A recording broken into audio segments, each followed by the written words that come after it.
right, welcome back to SpokAnarchy, and thanks for joining us for episode 2. I do have my friends Simon and Gerard with us this time, so thank you guys for joining me. And today we just wanted to start out the show. I'm going to throw it over to Gerard, and he's going to explain what anarchy isn't, just to start out the show. So what most people think of as anarchy is chaos, mayhem, no rules, just a free-for-all. And that is not what anarchy means. It actually means no rulers. And right now they say we have representative government, but does anyone truly believe that the people that we elect are representing them in any way, shape, or form? We don't think so. So what anarchy is it's no rulers. It just means we rule ourselves. We own ourselves, and we have principles that are there's only two principles, self-ownership and non-aggression. And we want to live by those, and we want to implement those locally in our area of the Spokane area. So that's what we want to focus on in these series of podcasts, and hopefully it'll last for more than 2 episodes. Right. Do you have anything you want to add to that, Simon? Yeah, it's just basically, like Gerard said, self-ownership, basically self-responsibility, some kind of, obviously, a moral compass. What is not yours, you don't take. And that's about it. Simple. Right. I think the other thing to establish, a lot of the conversations I have, people say, when we talk about some of the things you guys talk about, it sounds really individualistic, like all I care about is myself. When I also think that's kind of a misconception.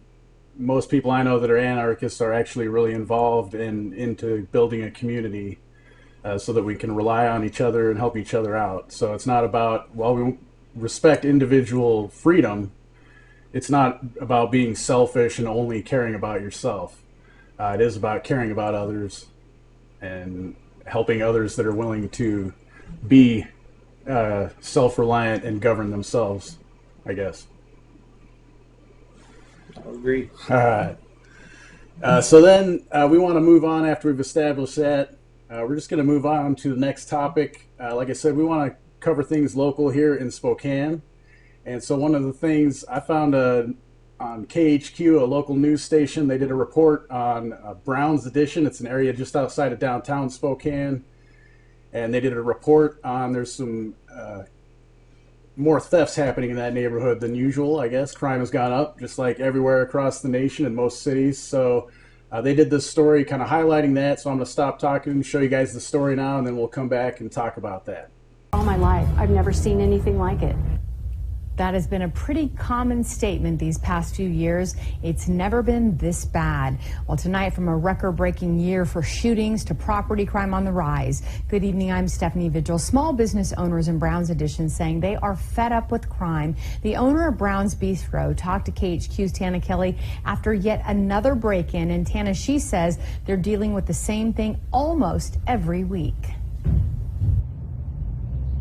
Yeah, Steph, this neighborhood has been plagued with both completed and attempted break-ins. Browne's Bistro is just the latest. You can see here where a hole is, where a security camera used to be. That was stolen, but luckily there was an intact security camera upstairs where they were able to catch the perp. Caught on camera early Monday morning, a man is seen browsing the locked liquor cabinet located on the 2nd floor of Browne's Bistro.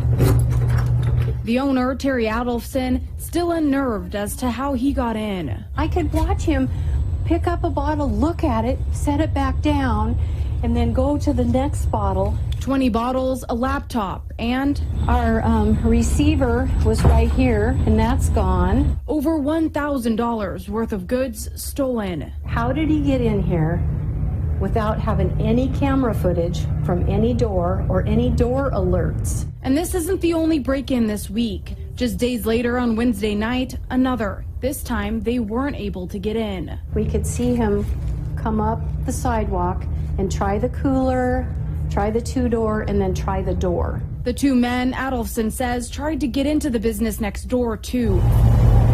And in recent weeks, there have been several attempts to other homes and businesses in the Browns Addition neighborhood. I think our crime rate has risen. I'm afraid.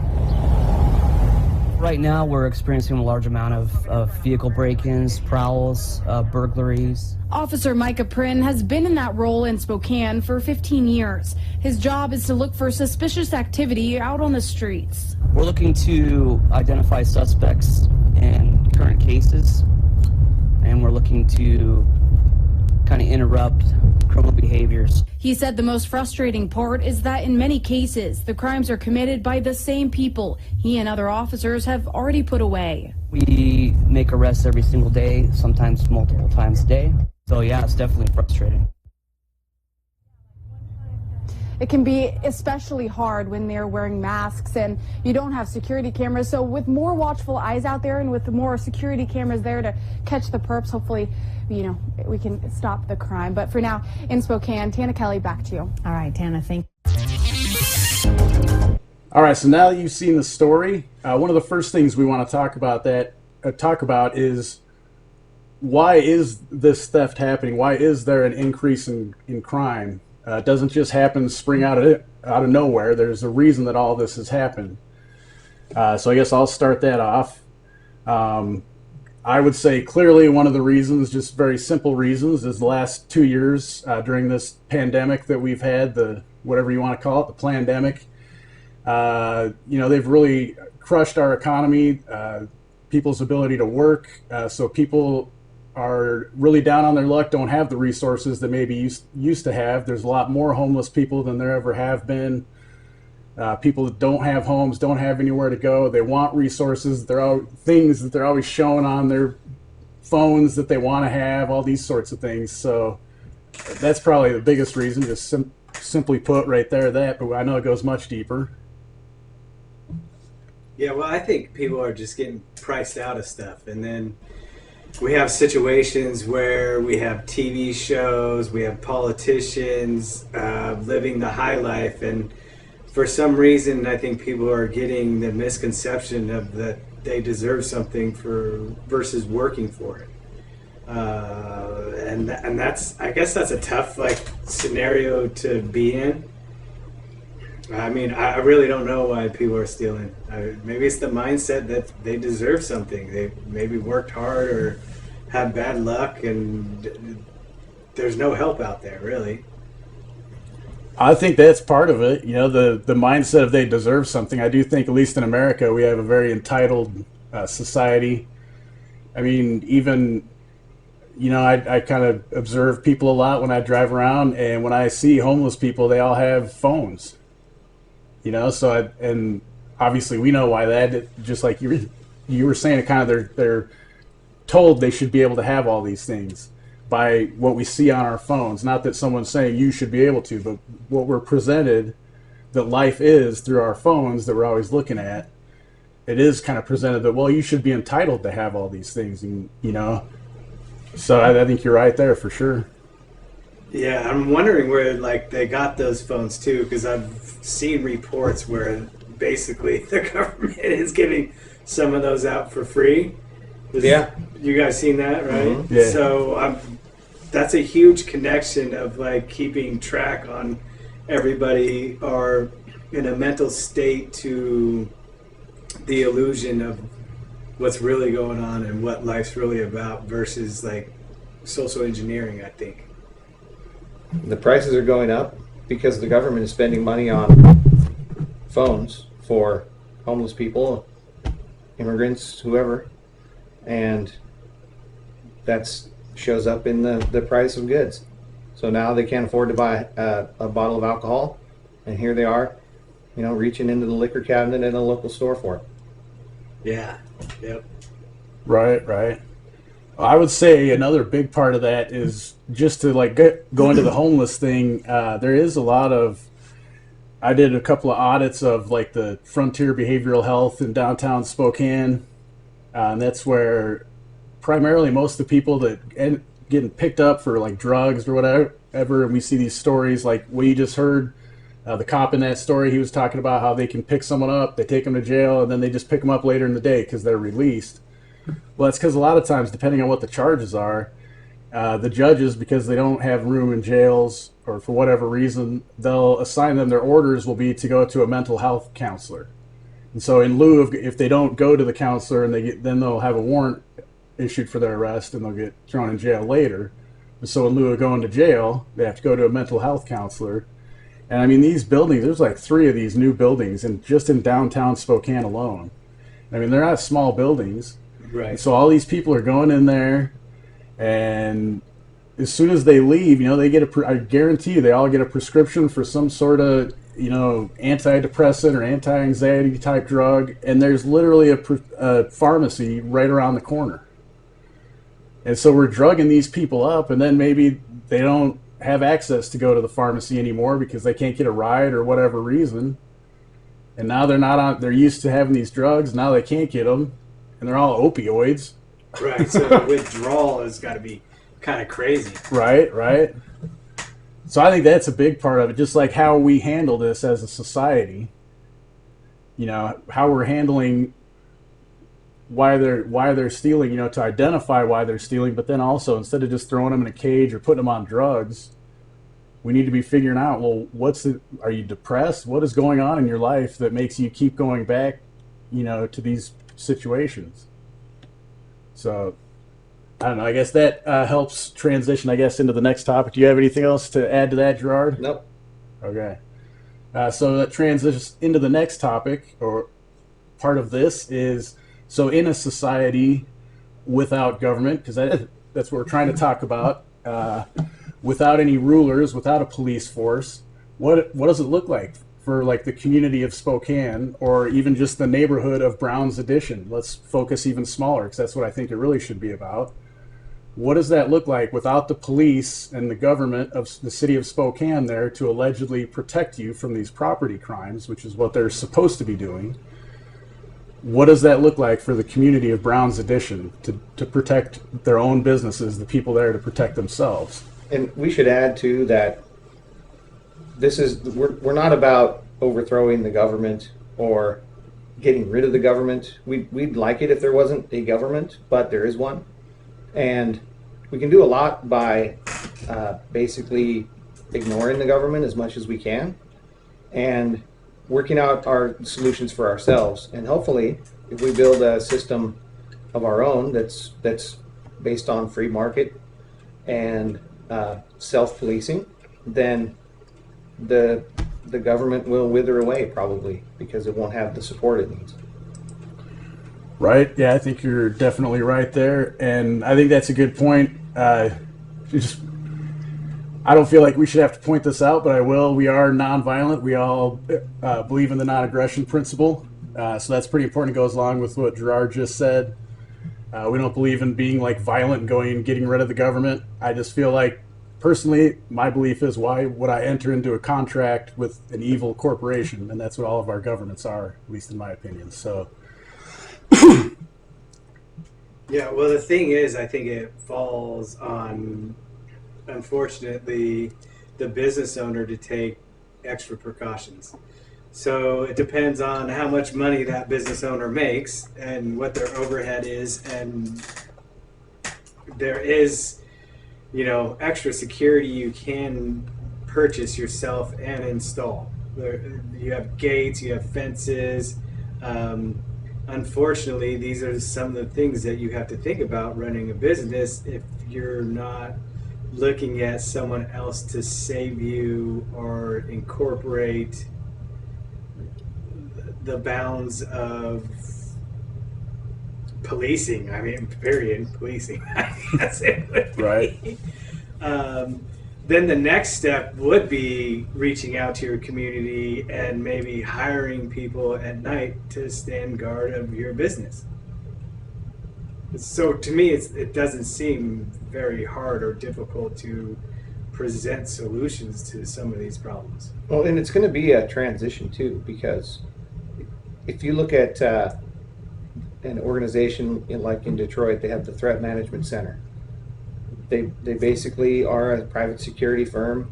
They They have weapons. They go out to some serious crimes, Yeah. and it's going to be a transition. It's going to take people who take that into their own hands, their own security, and it's going to cost a little bit more too. You're going to still have to pay your taxes, and you're going to still have police driving around. But if it's a better system to provide for your own security, more people will see this, and it should proliferate. But we have to start somewhere. Right.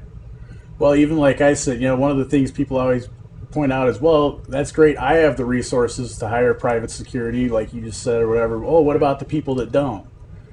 Well, my argument has always been the people that don't, if they're good, upstanding members of their community, then someone like myself, if I know a business owner who they put everything they have into that business and it keeps getting robbed, but I see that they're a good, upstanding member of my community, they're not taking from people, treating people bad, then I'm going to want to step in and say, hey, what can I do to help you out? I want your business to succeed. I like being able to shop at your business or hire you for plumbing, whatever it may be. So I think people that don't necessarily always have the resources, other people in the community will step up and help them out. And we've seen that in examples in our communities when disasters strike, Yeah, that's a huge thing of watching the disasters happen. And, a lot of the reports are things I've seen on YouTube as far as like some of the floods in the Midwest. I mean, some guy built this like truck that had giant wheels on it, can go through floodplains, and the cop's sitting there, saying he's going to have to arrest him if he keeps trying to save people. And it's just like, whoa, time out here. Like, who made you like king of like saving people? You got a permit for those large wheels? Right. So some of the ridiculousness is something that people have to start realizing, that most men and women don't want to roll over men and women, and when there is a crisis, like, we come together very well, I think. So asking help in a community and going back to maybe knocking on all your neighbors' doors. Maybe everybody so the situation we're talking about in Browne's edition, everybody that's coming in that place likes that place and is spending money in that place. So maybe you got a tip jar to hire private security. Maybe you have a tip jar to put metal gates up, or whatever, those metal rolling doors on the outside of everything, so no one can get in. There's so many options, and nobody knows you're going to need help until you start asking for help or notifying people, especially in the community, that go there. Right, you're right. Maybe half the people that live in Browne's edition don't know that it's happening, or maybe even more than half. Yeah. And if they did, maybe they'd keep a lookout more, or just like you said, or we were talking about before we actually started the show, maybe it means pulling a cot in there and sleeping in there with a shotgun or something like that. Although that, like we also said, invites, if someone does break in and you defend your property, you might end up going to jail. Right. Well, I think just a presence of a few people around, even unarmed, is a deterrent. Right. Obviously the cameras weren't a deterrent. Armed would be better, but I get you. It would, but like. Well, if you so the video in there didn't look like the guy armed. It didn't look like he had any weapons or anything. So if he knows that there's just someone in there waiting for him, look at the lady. She's watching him commit the crime, and she's not going to go confront the guy because she's a little old lady. Right. Well, yeah, someone like her, definitely a gun would be. It'd be different. Right. For sure. Well, I guess real quick, I think that is part of the problem with like a transition from what we have right now to what we're talking about, is all the neighbors in Browne's edition right now, like in our society, the mainstream belief is like, well, I don't have to do anything about that because the government is doing that. They're supposed to protect our property, so I don't have to worry about protecting my neighbor's property or mine. And so, as like Gerard was saying, at first it's expensive because we're still paying taxes, but as we convince more and more people that, hey, these people aren't actually protecting your property, they're just showing up after the fact and solving a crime, which we can do that, then we just say, well, why am I paying these people? And we all just slowly stop paying our taxes. Yeah, it'll naturally progress because Right. you'll see actual results versus frustration. I think that way, if Right. people started taking more self-responsibility and helping neighbors out and making sure that these types of people are coming down in the neighborhood and smashing windows or breaking into cars, or because most of the time, even if your car's stolen here in Spokane, I don't think it's ever found. They just write a report and it's just like it's gone. Right. So it's a tough decision because we've been so conditioned that this is the way the world works versus any other kind of avenue of looking at, because I don't even think we have really examples of it, especially locally. No, not really. I can't think of the town right now in Mexico. Chiron, yeah. That's really one of the, I know there's other examples. That one's been kind of documented more. I think there's like 30, 40,000 people in that town. And like you said, they kind of have like neighborhood patrols. They do, along with what you're saying in Detroit. I did a story, that was a couple years ago now, I did a story where they kind of, in Detroit, they actually have people going around just armed patrols in neighborhoods that have high crime. And they're people that aren't even necessarily from those neighborhoods. And like one of them, they're even showing people in that neighborhood, like, yeah, you can walk around and carry a gun. This is legal. One of them, they come up like, oh, wow, what are you guys doing? This is crazy. You can really do this? And the guys are like, yeah, this is legal. And, it's like they're showing these people, like, this is how you can protect your community. We've been cut off at the knees in many ways. Right. This reminds me of a quote from Jordan Maxwell, who just passed away recently. He's a gentleman who did tons and tons of research on how the world actually operates. So I'm going to read that quote, if you don't mind. He says, nothing in this world operates the way you think it does. Banks do not loan money. Governments are not empowered to protect you. The police department is not there to serve you. Institutions of higher learning, colleges, and educational institutes are not there to educate you. The entire superstructure of civilization in the Western world is a combination of brilliantly put together and planned, well-planned schemes to direct the minds of the people in such a way as to serve their masters. So, that goes back to the problem, and we want to help discuss solutions to these problems. But that quote encapsulates in so many ways what we're talking about. The police, they just drive around and they wait until the crime happens. And then they take a report, and half the time they're trying to figure out how they can make you the criminal. Right. And so this is what we're talking about. It's up to us to come up with these solutions. And when you think about neighborhood watch, that goes back as far as I can remember, 80s, 70s. I don't know when it started, but that's an anarchist solution. There's no government involved in neighborhood watch. Right. It's just people getting together and protecting their neighborhood. Yeah. It's like, hey, you're going on vacation, I'll watch your house for you. Right. Or we'll send somebody out just every night, a different person. Right. That's all it takes. We just need to step that up a few notches when it comes to protecting businesses and the things that they sell to the community. Right.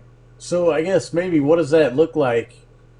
Let's say that let's say the three of us just said, look, we're going to go down to Browne's Addition tonight, and we're going to be like a neighborhood patrol, or at least just us. So we don't have access to buildings, but we could like walk the streets. Well, I think it would be better if we went to the business owners and helped to educate them on how to do that themselves. Right. Okay. We don't live in Browne's Addition. Right. It's our town. Yes, it's our town. We want to help. Right.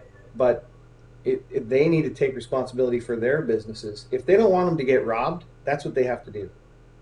Because once the police come, they're already robbed. Exactly. Right. But going out there and we could make a video about that. We could go out, talk to some of these business owners, say, hey, what are you doing to prevent robberies as opposed to just, report that a robbery happened. Right. Yeah. Yeah, no, I think that's really important because that's like, as an anarchist or voluntarist, that's one of the issues I have with this whole property issue. The issue of being able to have private property is in our system, just what you explained. So we can have a business owner who's not necessarily interested in investing any of their own time and effort into protecting their property of their business that they've built up. Because in our system, instead of them having to provide all the defense of that property, it's subsidized by all of us. We all pay our taxes, which pays for the defense of property, which is supposed to be the police. So they don't feel like they need to be invested. So I guess you're right. Go and just start having that conversation. Like, okay, first of all, other than just calling the police in the morning when you find out you've been robbed, what are you doing? Or putting up security cameras or whatever, because it did say in there, they had some security cameras removed. Like, what are you actually doing to keep this from happening? And, like, can we help you out with other ideas, or what do you need to make that happen? Like, I guess just enable it. That's one of the things I've found is a lot of people don't even know what to do other than to turn to the government. So they need people like us to maybe, like you said, go talk to the business owners and start this conversation with them. Well, unfortunately, they're going to have to spend some money for security. I mean, that's basically what it is. Oh yeah, for sure. You have an open window. Like, people in houses put alarms in their house, and it's just like, you know how easy it is to break a window? Right, like, right. Maybe the noise may deter it after the alarm goes off, but it's like, I see people with triple locks and stuff, and I'm like, you have a window. It's accessible. Right, right. So until you can actually secure that property, there's tons of actually options. You can learn how to get a guard dog. Like, there's options out there besides what we're getting, and if we're being basically extorted for something that's not working, that's a problem. Right. And we have to get ahead of this because it's going to get worse.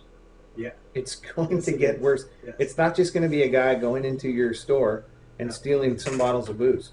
Yeah. There's going to be physical damage to people. Right. And it's a uphill battle because the downtown business association doesn't want armed people walking around Right. downtown. Oh yeah, they So made they're that clear in inviting this BLM. problem. During the BLM riots, they made that very They're clear. inviting this problem on themselves. Right. So I think education, helping people to understand where this trajectory is headed. It's going in a direction of more theft, more violence, more people entering that realm of not being able to afford what they could afford last week. Well, and in the state of Washington, it's twofold. I'm sure it's very similar in other states. I can't remember what the bill number was, but they just repealed the one where they couldn't use force on people out on the street for like property crimes, for example. Unless they had absolute evidence they basically saw you stealing something, they can't use any force to detain you. And so they just repealed that, but they didn't repeal all of it. And that's the goal, though, is they want to make it so they can keep these property crimes going by not allowing the police to do anything about property crimes, but allowing them to do other things that give them things to do at least. But so we got this twofold problem, like you said. There's going to be more and more property crimes happening like this, but then there's also, there's going to be more and more of a police force, which we all know what that means. That means less and less of our freedom, because that's the only way they can keep robberies from happening is to take away our freedom. Well, yeah, I mean, that's a good point as far as more police force. If they actually prevented something would be reasonable, but it just seems like it's more and more of the state that is written down on a piece of paper is always the victim and we're the criminals. And it's not just more and more of your freedom, it's your money. Right. Yeah, Property basically. taxes Right. have gone through the roof, and they say they want to defund the police, but their property taxes doubled. Right. It went. My parents went up like 40% in the last 2 years on a fictitious number. Like they didn't sell Right. their house. It's a fictitious number saying that the property's worth this much. So there goes your private property, everybody. You're renting. Right. Cool. Well, the show's been going on for about a half hour. Do we have anything else to add? I want to plug our exchange. Oh, yeah, good call. So we do have something new we're launching. We've been doing our Spokane exchange here locally, and that's great for helping out the community here with the parallel economy, and that's super important. But we want to encourage that outside of our region as well. So we are launching a website. It's called address.exchange is the address, and the purpose of the website is for us to be able to start moving the parallel economy online so we can expand it beyond just our little local region. Twofold, I guess, we can reach more people in our region that maybe don't come to the exchanges physically, but also to expand outside of our region for people that want to, be involved in a parallel economy. It's not quite ready yet, so don't try to buy anything from it. Right. But we're close. And I wanted to add to the exchange thing. We've been doing this. We call it Freedom Exchange, Agorist Exchange, in Spokane for about a year. It's small. We're planting seeds, and we barter, we exchange fiat, cryptocurrency, whatever. But it needs to expand. We need more people coming, even if it's just to say hi. We need more people coming. We do need more people setting up a table, selling whatever they make, whatever they grow, and it doesn't matter. We just need more people participating in this agorist economy because people have probably noticed that supply chains are shutting down, countries are exporting less, and so it's going to be up to us to grow our own food, make certain things, repair things, and to be there for each other. And so we also need a permanent location. So if people are watching this podcast and they know of a permanent location, or they have land, they have a warehouse somewhere that they're not using, let us know, because this isn't going to work if we're bouncing around from people's houses and parks and things. We really do need a permanent place to be so that we can really kick this agorist counter economy into high gear. Right. Yeah, I think that's what my focus maybe will be this year on it, is reaching out to more community members and trying to find maybe a permanent location. The people in North Idaho that started their group, the Bulk Food Militant Farmers group that I mentioned on the video the other day, yeah, they found, I think it's just like a storage facility that they're going to let them go, at least in the summer while the weather's good, at least just go on their property. I don't know if they'll be able to use it in the winter, but they have a permanent location that's not just like a public park or something like that. It's actually someone's property. So yeah, maybe we could find something like that even. That'd be good. Anything else you want to add to that, Simon? No. That's about it. No, it is actually one more thing I want to add. So along the lines of bartering, I think some people don't come because they don't know what to barter, or they don't have cryptocurrency, or maybe they don't have silver that they can like bring and change, or gold or something like that. So that's why I was showing that. I got some silver from the one we had yesterday, the exchange. That was pretty cool. But there's so many things that you can barter with, even if you don't have any around. Maybe instead of bringing $10, maybe go to the store and buy $10 worth of canning jars and bring those to barter with. You're still kind of using fiat currency to get that, but if all you have is fiat currency and you want to be involved in the parallel economy, rather than bringing your fiat currency, maybe try to exchange that into something that can be bartered with before you come. I'm not saying people won't accept your fiat. I'm just saying if you want to grow the parallel aspect of this, that might be a way to do it, to get some of your fiat turned into something that can be useful for the parallel economy. So Yeah, so I'll capitalize off that too. And it could be services, you guys. yeah. You can come here. We have elderly people around here. It snows here. So there's plenty to do to help each other out. And, I know no one realizes it right now, but pretty soon we're going to really need a lot of each other around actually doing these things, because as our services are going to be broken down, the monetary system, like, it's coming really close to the end here, and the food is going to be a huge problem. Mainstream's already putting it out there, so it's kind of a little foreshadowing what's going to be coming. So services, helping people out, just your time on it, a couple hours on a weekend to help people move boxes around or whatever it is. So you don't have to have a product necessarily. You are the product, basically, to help people out or do the exchange or however you want to do it. The sky's the limit. Absolutely. Right. Make a little brochure of what services you have to offer and bring that and just hand it out to everybody there. Exactly. Cool. Bring a sign. Will work for sourdough bread Right. There you go. That's what we like. and goat cheese. Right. My two favorite things at the exchange. Nice.